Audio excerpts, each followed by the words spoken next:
Bismillahirrahmanirrahim. Assalamualaikum warahmatullahi wabarakatuh. Let me introduce myself. My name Muhammad Erdiansah Pratama from Prodi Pendidikan Bahasa Inggris, Fakultas Ilmu Pendidikan, Universitas Pancasakti Bekasi. Oke, switch to bahasa. Kali ini saya akan menyelesaikan tugas project UAS mata kuliah reading yang diampu oleh dosen saya, yaitu Ibu Yanti Rusmiati MPD. Nah, pada kesempatan kali ini saya akan mengambil tema tentang syllable.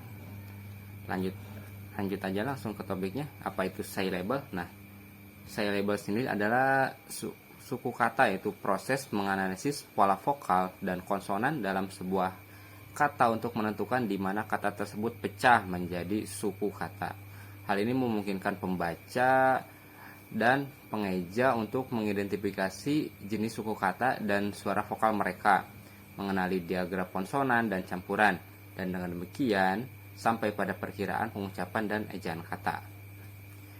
Syllable sendiri adalah satuan pelafalan yang mengandung bunyi vokal tunggal.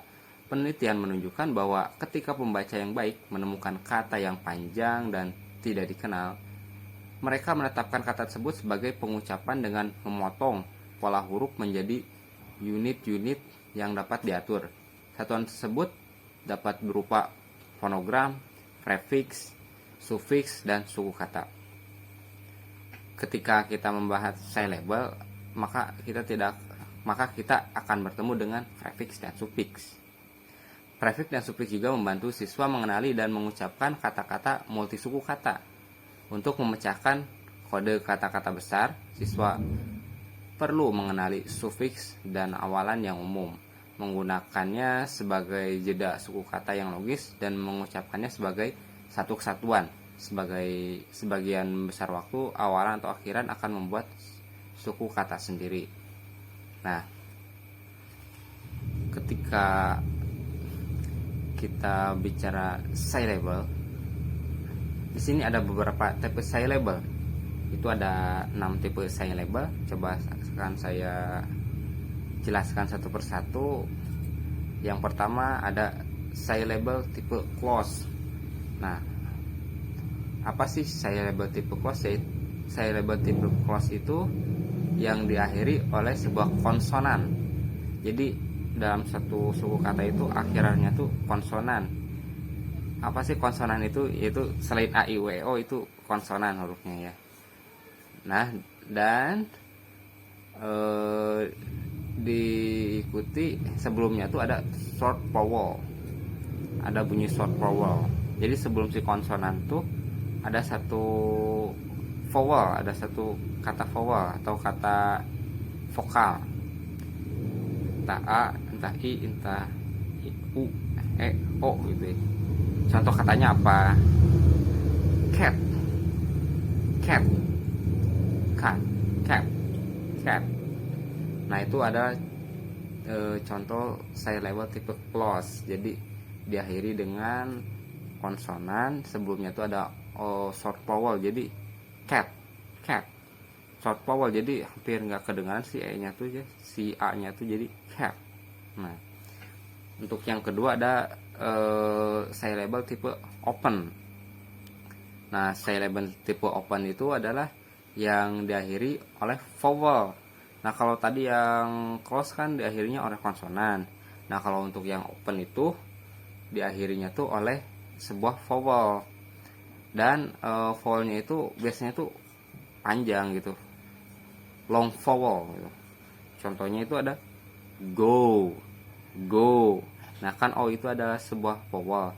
Nah, si vowelnya itu dibacanya tuh panjang, go. Nah, yang ketiga adalah magic e ya, magic e. Apa sih yang magic e itu? Yaitu yang diakhiri oleh sebuah silent e, a, b, c, d, e. Adalah si katanya itu diakhiri oleh i, terus ada long vowel sound. Long vowel sound. Jadi soundnya tuh panjang, dan ada satu konsonan di antara vowel dan silent i. Contohnya cake, cake. Nah itu pengucapan cake, w itu ya, cake. Nah itu si e nya tuh hampir pelan gitu, kedengarannya tuh hanya kecil lah, karena cake. Nah itu kan disebutnya silent i. Nah terus yang selanjutnya adalah vowel theme. Nah, apa sih vowel theme? Vowel theme adalah dua vowel dibuat menjadi satu suara. Jadi gimana ya?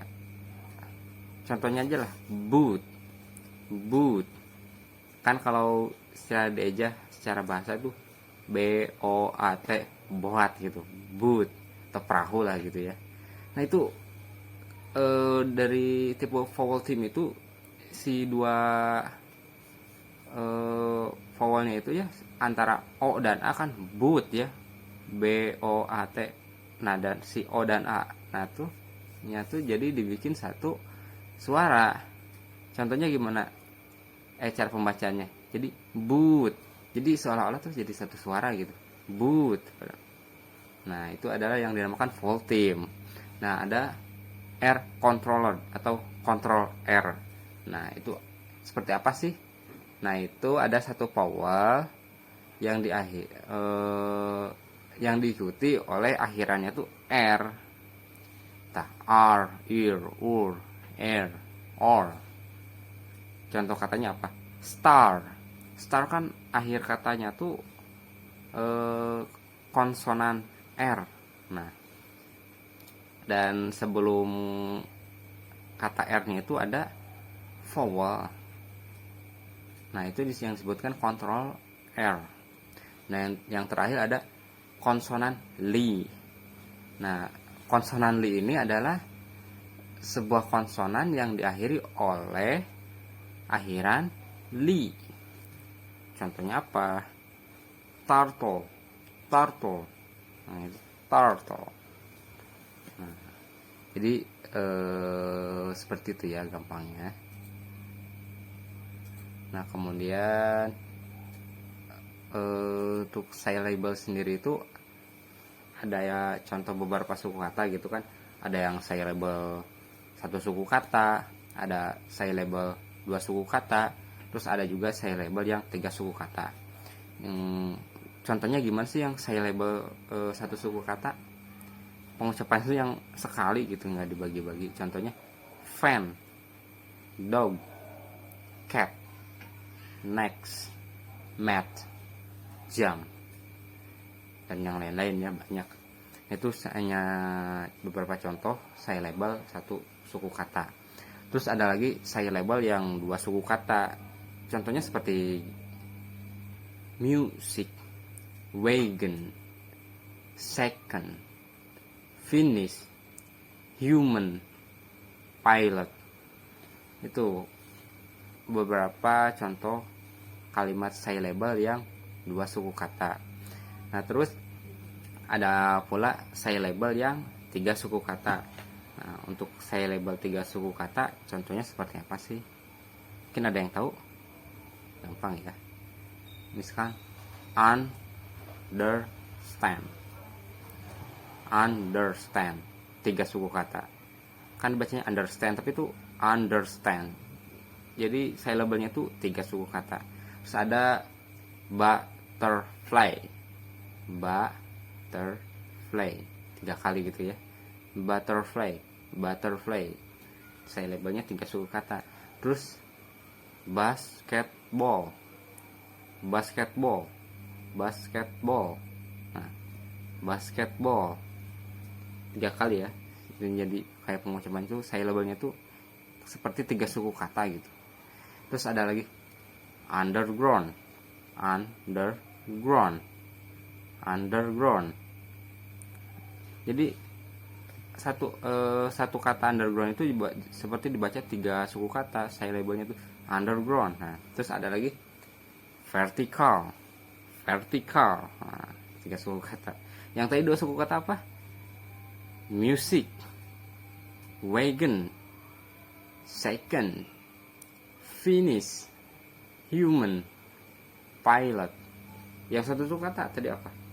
Fan, dog, fan, dog, mat, cat, jump, next. Satu suku kata.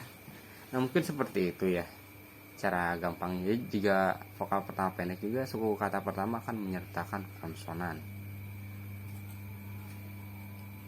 Nah mungkin sekian dulu pembahasan dari saya. Atas segala kekurangannya mohon dimaafkan dan dimaklumi karena masih dalam tahap pembelajaran. Dan kritik dan saran yang membangun sangat saya harapkan untuk perbaikan kedepannya. Kurang lebihnya seperti itu.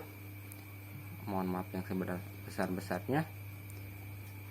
Dan saya ucapkan sekali lagi terima kasih kepada dosen pembimbing saya, Ibu Yanti Rusmiati MPD, yang telah membimbing di semester 2 ini. Cukup sekian dari saya. Wabillahi taufiq wal hidayah. Wassalamualaikum warahmatullahi wabarakatuh.